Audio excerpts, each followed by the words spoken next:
சிம்மராசி நேயர்களே, புத்தாண்டு வாழ்த்துகள். எப்படி இருக்கீங்க? ஆக இந்த சிம்ம ராசியை பற்றி நம்ம சொல்லும்போது சூரிய பகவானுடைய வீடு. அதனால் சிம்ம ராசிக்காரர்களுக்கு கொஞ்சம் கொஞ்சம் சிரமமாக இருந்தாலும் கூட சமாளிச்சிடுவீங்க. ஏன்னா முதல் ஜனவரிலேருந்து அந்த ஜூன் மாதம் வரைக்கும் உங்களுக்கு உச்ச குரு 11 குரு பகவான் இருக்கார். உங்களை சிறப்பாக வழிநடத்தின்னு தான் இருக்கார். ஆக எதை பற்றி நீங்கள் கவலைப்பட வேண்டிய அவசியமே இல்லை. 8ல் அஷ்டமத்தில் சனீஸ்வர பகவான் இருக்கார். சனீஸ்வர பகவான் உங்களுக்கு நல்வழியை காட்டினாலும் சில நேரங்களில் லக்னத்திலேயே கேது பகவான் இருக்கிறதுனால அது கொஞ்சம் சிரமத்தை கொடுக்கும். அது ஜூனுக்கு அப்புறம் நீங்கள் எல்லாத்துலேயுமே எச்சரிக்கையாக இருக்கணும். இப்போவும் நீங்கள் பல இன்னல்களுக்கும் சிரமங்களுக்கும் ஆளானாலும் உங்களை நீங்களே முதன்மைப்படுத்தி கொண்டு எல்லாவற்றையும் சமாளித்து கொண்டு நீங்கள் வருவதில் முதலிடத்தை பிடித்தவர்கள்.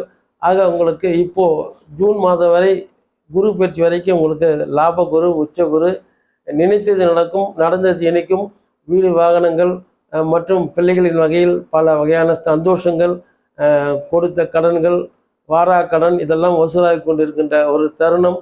நீங்கள் நினைத்தது நடக்கும். ஆக எல்லாவற்றிலும் நீங்கள் சிறப்பாக வெளிச்சம் போட்டு வருவீர்கள். அஷ்டமத்து சனி உங்களை ஏதும் செய்யாது. இருந்தாலும் நீங்கள் சற்று எச்சரிக்கையாக இருக்க வேண்டும். மருத்துவ பரிசோதனைகள் மற்றும் இதெல்லாம் நீங்கள் செய்தால் இன்னும் சிறப்பாக இருக்கும்.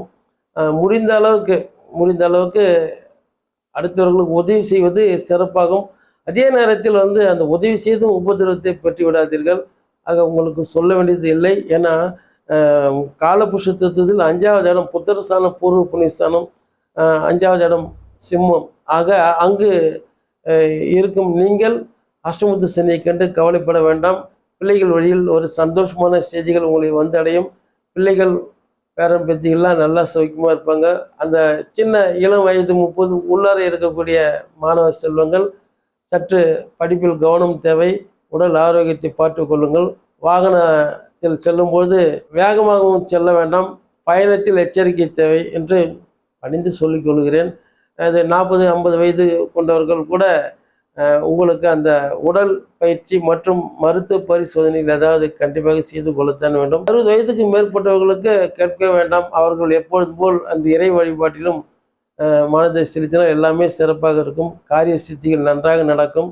ஆக திருச்செந்தூர் வருவதாக எண்ணிக்கொள்ளுங்கள்.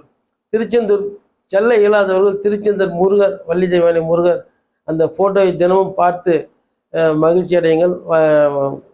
தீபம் ஏற்றி ஊதுவத்தியை கொளுத்தி இல்லத்தில் இருந்தபடியே அவரை நீங்கள் சிந்தித்தாலும் உங்களுக்கு இரவில் அந்த முருகன் காட்சி அளிப்பார்கள். ஆக உங்களுக்கு அந்த திருச்செந்தூர் வாய்ப்பிருவுகள் கண்டிப்பாக சென்று வாருங்கள், சிறப்பாக இருக்கும்.